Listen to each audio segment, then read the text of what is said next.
দর্শক, আপনারা আর একটা ভিডিও নিয়ে এসেছি এবং তথ্য নিয়ে। একই ব্যক্তি দুই দেশের নাগরিক। দেখুন, নাম হচ্ছে পঙ্কজ রায়, পিতার নাম পরিতোষ রায়, মাতার নাম লীলাবতী রায়, গ্রাম আসাননগর, ডাকঘর ঘাটাল, উপজেলা তালতলা, সাতক্ষীরা, ইউনিয়ন ৮ নং, বাংলাদেশ বাসিন্দা। স্থায়ী সূত্রে জানা যায় পঙ্কজ বাংলাদেশে বিভিন্ন অসামাজিক কাজ করে এসে ভারতে চলে এসছে। ভারতে এসে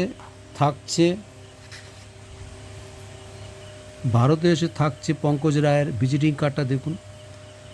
ভিজিটিং কার্ডে লেখা আছে স্থায়ী হাঁসপুর, বনমালী, গায়েঘাটা, উত্তর ২৪ পরগনায় ওর স্থায়ী ভাষা কি ঠিকানা, অথচ দেখাচ্ছে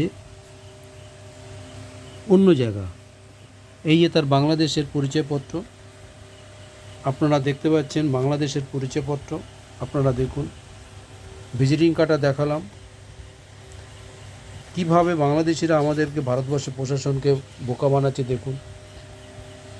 বাংলাদেশের ২ নং নগরঘাটা ইউনিয়নের পরিষেবা চেয়ারম্যানের একটা সার্টিফিকেট দেখতে পাচ্ছেন।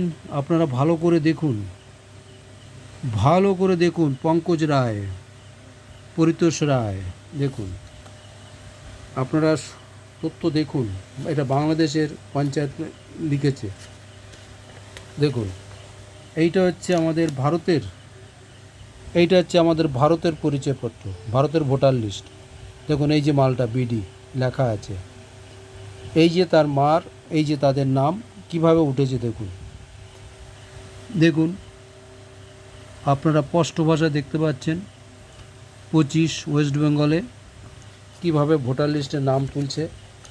আর এইবার দেখুন বাংলাদেশের ভোটার লিস্টের নাম, এই যে ওনার স্ত্রীর নাম লীলাবতী রায়, বাংলাদেশের ভোটার লিস্ট দেখুন এটা। আর এই হচ্ছে আপনার পঙ্কজের বাংলাদেশের ভোটার লিস্টের নাম। আপনারা বুঝতে পারছেন। অথচ বাংলাদেশিরা এখানে এসে যেখানে যত অসামাজিক কাজ করছে, অথচ নাম দিচ্ছে কাদের? মুসলমানদের। বাংলাদেশের মুসলমানের অত্যাচারে এরা থাকতে পারছে না, অথচ এই ছেলেটি বাংলাদেশ থেকে বিভিন্ন অসামাজিক কাজ করে থাকতে পারেনি, তা পালিয়ে চলে এসেছে ভারতে। থাকে কোথায়? গায়েঘাটা, হাঁসপুর, উত্তর ২৪ পরগনা। গায়েঘাটা থানার অন্তর্গত হাঁসপুরে থাকেন। দেখুন, অভিযোগ করা হয়েছিল।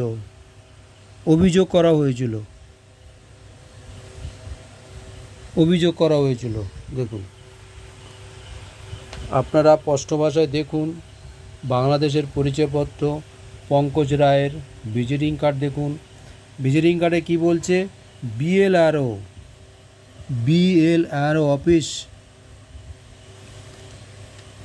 অফিস জমির পর্চা, মিউটেশন এবং এফিডেভিট করেন পঙ্কজবাবু বনগাঁ কোর্টে, বনগাঁ রেজিস্ট্রেশন। দেখেন,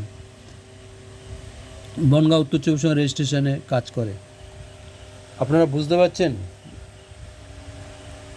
আজকে অমিত শাহ, প্রধানমন্ত্রী নরেন্দ্র মোদী, মুখ্যমন্ত্রী মমতা ব্যানার্জি, সিপিএম তাদের ভোট ব্যাংক করার জন্য কিভাবে দেশটাকে বিক্রি করে দিয়েছে বাংলাদেশিদের কাছে। আজকে সে দেশে থাকতে পারছে না, এসেই বলে আমরা মুসলমানের অত্যাচারে থাকতে পারছি না।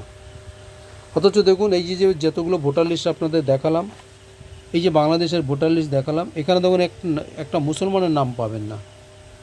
দেখুন, একটা মুসলমানের নাম পাবেন না। আপনারা তাকিয়ে দেখুন, একটা মুসলমানের নাম পাবেন না। আপনাদের আর একটা ভোটার লিস্ট দেখাচ্ছি, আরও একটা ভোটার লিস্ট দেখাবো আপনাদের।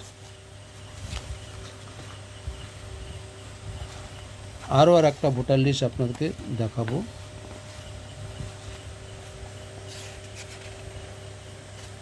আরও একটা ভোটার লিস্ট আপনাদেরকে দেখাবো।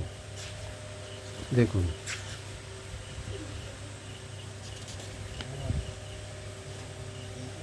আর একটা ভোটার লিস্ট আপনাদের